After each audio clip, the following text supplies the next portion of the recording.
Selamat sejahtera, nama saya Shen Liti, nombor matrik 270874.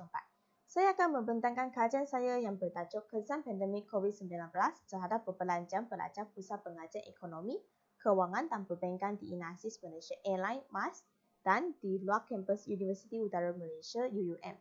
Saya akan membentangkan bab 4 dan bab 5 iaitu dapatan kajian dan rumusan kajian sahaja. Dalam bahagian bab 4 iaitu dapatan kajian, pengkaji akan menguraikan dan menganalisis maklumat dan data yang dikumpul daripada responden melalui borang soal selidik dan temu bual. Semua objektif dalam kajian ini akan diterangkan melalui dapatan kajian yang dikumpul daripada responden. Bahagian ini melibatkan analisis deskriptif termasuk raja, jadual, statistik, analisis sebab dan akibat dan analisis perbandingan untuk mempersembahkan dan menganalisiskan dapatan kajian. Dapatan kajian yang didapati oleh pengkaji menunjukkan bahawa kebanyakan responden adalah pelajar perempuan berbanding dengan lelaki dan kebanyakan mereka adalah berbangsa Melayu. Majoriti pelajar yang terlibat dalam kajian ini adalah dari semester 4 dan mengambil program sarjana mula sains ekonomi dengan kepujian. Terdapat 33 orang pelajar berada di Inasis Malaysia Airline dan 33 orang pelajar lagi berada di luar kampus UUM.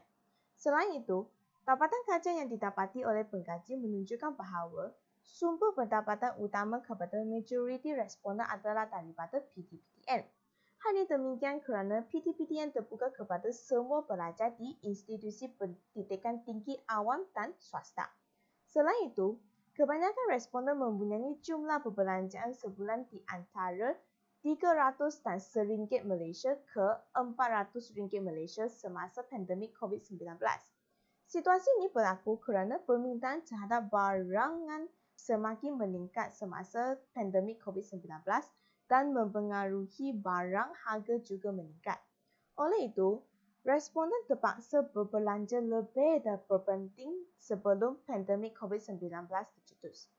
Tambahan pula, majoriti responden menyatakan bahawa sumber pendapatan mereka adalah cukup untuk perbelanjaan sebulan semasa pandemik COVID-19. Hal ini lantaran kerana pihak kerajaan telah memberi banyak bantuan dan dalam bentuk kewangan dan bukan kewangan kepada rakyat.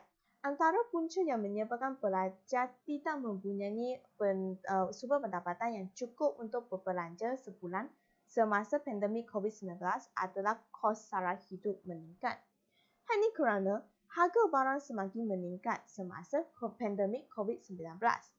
Seterusnya, dapatan kajian yang didapati oleh pengkaji menunjukkan bahawa majoriti pelajar yang terlibat dalam kajian ini sangat bersetuju bahawa perbelanjaan sebulan terhadap barang kesihatan dan barang harian meningkat akibat pandemik COVID-19. Hal ini demikian kerana barangan kesihatan seperti pelitup muka dan cecair pembasmi kuman telah menjadi barangan dan ubatan untuk melindungi dan mencegah penularan virus.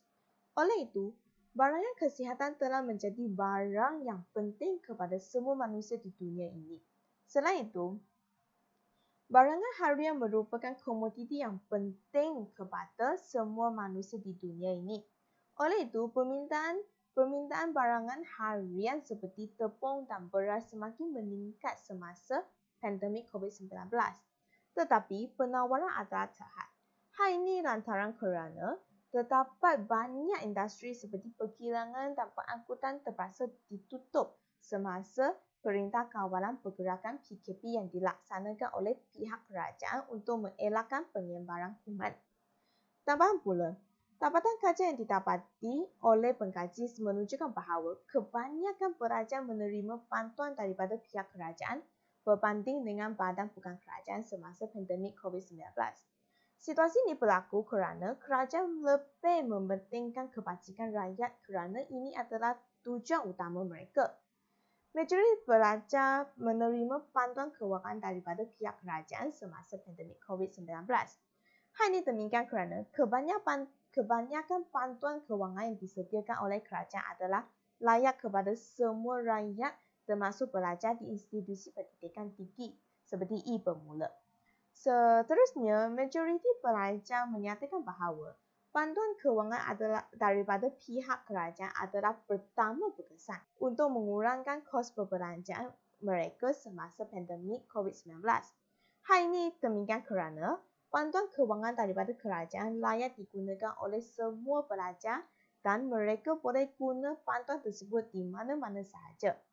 Selain itu, pengkaji menjangka jumlah perbelanjaan bulanan pelajar adalah melebihi 400 dan RM1 Malaysia kerana harga barang dan perkhidmatan telah meningkat semasa pandemik. Tetapi, hasil dapatan kajian sebenar menunjukkan bahawa jumlah perbelanjaan kepada majoriti pelajar adalah di antara RM300 dan RM1 Malaysia ke RM400 Malaysia. Seterusnya, pengkaji menjangka bahawa sekurang-kurangnya mempunyai 70% pelajar mempunyai sumber pendapatan yang tidak cukup untuk dibelanja semasa pandemik. Tetapi, dapatan kajian sebenar menunjukkan bahawa hanya mempunyai kurang daripada 25% responden menyatakan bahawa sumber pendapatan mereka tidak cukup dibelanja. Daripada dapatan kajian menunjukkan bahawa kebanyakan pelajar tidak bersetuju bahawa perbelanjaan utiliti sebulan meningkat akibat pandemik COVID-19. Keputusan ini adalah di luar jangkaan pengkaji. Hal ini kerana menurut kepada kajian lepas, terdapat lebih daripada 60% responden bersetuju bahawa perbelanjaan ke atas air dan elektrik dalam kalangan rakyat telah meningkat semasa pandemik. Seterusnya, bab 5 iaitu rumusan kajian. Pengkaji akan mencadangkan cadangan yang sesuai untuk menghadapi dan mengurangkan isu dan masalah yang ditimbul. Pihak kerajaan harus melaksanakan dasar harga pengkawalan ke atas barang kesihatan untuk mengurangkan harga pasaran barang kesihatan dan memastikan tiada perniagaan yang mengambil kesempatan menaikkan harga barang kesihatan. Hal ini dapat membantu pelajar universiti mampu membeli barang kesihatan dengan harga yang lebih rendah. Secara langsungnya, mengurangkan beban perbelanjaan pelajar dan dapat menjamin kesihatan pelajar semasa pandemik COVID-19. Dasar ini juga dapat merangsangkan ekonomi negara kerana dapat menarik minat pelapor asing ke negara Malaysia untuk melapor dan membuka pasaran baru dalam golongan pelajar. Hal ini demikian kerana jika harga penawaran barangan menurun, kuantiti permintaan akan meningkat. Akhirnya pelanggan mampu membeli dalam kuantiti yang lebih banyak. Namun begitu, sekiranya dasar ini tidak dilaksanakan, pelajar universiti akan tidak mampu membeli barang kesihatan yang dapat menjamin kesihatan semasa pandemik COVID-19. Oleh itu, pihak kerajaan boleh menetapkan harga maksimum terhadap barang kesihatan seperti pelitup muka dan cecair basmi kuman yang ditawar oleh penjual kepada pembeli di pasaran berdasarkan kualiti barang tersebut, supaya pelajar mampu membeli barang kesihatan dan dapat menjamin kesihatan semasa pandemik COVID-19. Penjual akan menerima denda daripada pihak kerajaan jika mereka menawarkan harga barang kesihatan yang melebihi harga maksimum yang ditetapkan oleh pihak kerajaan. Selain itu, pihak kerajaan juga perlu melaksanakan dasar subsidi ke atas barang harian terhadap peniaga untuk mengurangkan harga barang harian yang ditawar kepada pelanggan. Melalui dasar ini, peniaga mampu menjual barang harian kepada pelajar dengan harga yang lebih rendah kerana peniaga boleh menerima subsidi daripada pihak kerajaan untuk menanggung kos pengeluaran yang tinggi atau kerugian perniagaan. Dasar ini dapat membantu pelajar membeli barang harian dengan harga yang lebih rendah dan mengurangkan beban perbelanjaan pelajar terhadap barang harian. Dasar ini juga dapat menggalakkan perniagaan baru untuk menjual barang harian di pasaran ini. Namun begitu, sekiranya dasar ini tidak dilaksanakan, pelajar universiti terpaksa menanggung kos perbelanjaan yang tinggi dan menghadapi masalah kewangan kerana harga barang harian yang terlalu tinggi. Bukan itu sahaja, pelajar juga akan menghadapi masalah kelaparan dan kesakitan kerana pelajar tidak mempunyai kewangan yang mencukupi untuk membeli barang harian seperti makanan dan minuman. Dan akhirnya, tidak dapat makan makanan dan minuman yang secukupnya dan berkhasiat dan dalam seharian. Oleh itu, pihak kerajaan perlu memperuntukkan bajet dengan sejumlah besar kepada penjual yang terlibat dalam barang harian. Untuk mengurangkan kos pengeluaran penjual, pihak kerajaan perlu membuka sesi pendaftaran kepada penjual yang terlibat dalam penjualan barang harian untuk memohon subsidi tersebut. Seterusnya, pihak kerajaan hendaklah melaksanakan dasar pengangkutan awam bersama di seluruh Malaysia, terutamanya di kawasan universiti untuk mengurangkan permintaan dan perbelanjaan terhadap pengangkutan.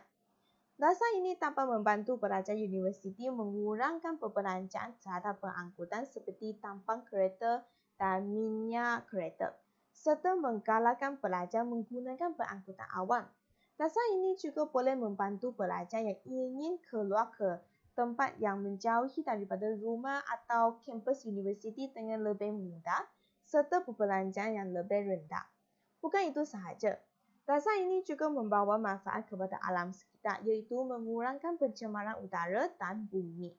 Namun begitu, sekiranya dasar ini tidak dilaksanakan, pelajar yang ingin keluar daripada kampus, universiti atau rumah dengan menggunakan pengangkutan seperti Grab terpaksa menanggung kos pengangkutan yang tinggi dan berkemungkinan mempengaruhi mereka memilih duduk dan tinggal di rumah atau di kampus universiti sahaja dan mengurangkan aktiviti luaran dan akhirnya mengganggu kemahiran sosial pelajar. Oleh itu, pihak kerajaan juga perlu menyediakan lebih banyak pengangkutan awam di kawasan luar kampus universiti untuk memudahkan pergerakan pelajar supaya pelajar dapat membelanjakan kos pengangkutan yang lebih rendah. Bukan itu sahaja, pihak kerajaan juga perlu menambah jadual waktu pengangkutan awam seperti bas dan kekerapan bas kepada pelajar serta sentiasa membaiki dan menjaga kebersihan kemudahan perhentian bas dan tempat duduk bas supaya dapat meningkatkan keinginan pelajar untuk menaiki pengangkutan awam. Pengkaji telah menghadapi kegangan semula jadi semasa menjalankan kajian ini iaitu kewujudan pandemik COVID-19 telah menghalang pengkaji untuk melaksanakan kajian dengan bersemuka dan menyebabkan pengkaji perlu menjalankan kajian ini melalui internet. Selain itu, pengkaji juga menghadapi kegangan manusia semasa menjalankan kajian ini iaitu kebanyakan responden ingin mengadakan temu bual dengan pengkaji kerana mereka kesibukan dan kebimbangan terhadap penularan pandemik COVID-19. Pengkaji berharap boleh mengadakan temu bual bersemuka dengan responden dengan sebaik mungkin supaya pengkaji dapat mempertanyakan lebih banyak soalan kepada responden, mendapatkan maklumat yang lebih jelas daripada responden, bertentang mata dengan responden dan mendapatkan refleksi daripada bahasa badan responden. Secara kesimpulannya, pengkaji telah berjaya menjalankan kajian ini melalui borang soal selidik dan mendapatkan data dan maklumat berkaitan objektif kajian. Pengkaji telah menganalisis dapatan kajian ini dan mendapati kesan pandemik COVID-19 terhadap perbelanjaan pelajar iaitu perbelanjaan bulanan terhadap barang kesihatan, barang harian, pengangkutan dan utiliti meningkat. Pengkaji juga mengemukakan berbagai cadangan kepada pihak kerajaan untuk menghadapi dan mengurangkan isu yang ditimpuk. Pengkaji berharap cadangan yang dicadangkan iaitu melaksanakan dasar harga pengawalan terhadap barang kesihatan, dasar subsidi terhadap barang harian dan dasar pengangkutan awam bersama dapat membantu pelajar yang menghadapi cabaran semasa pandemik COVID-19. Itu sahaja daripada saya. Sekian, terima kasih.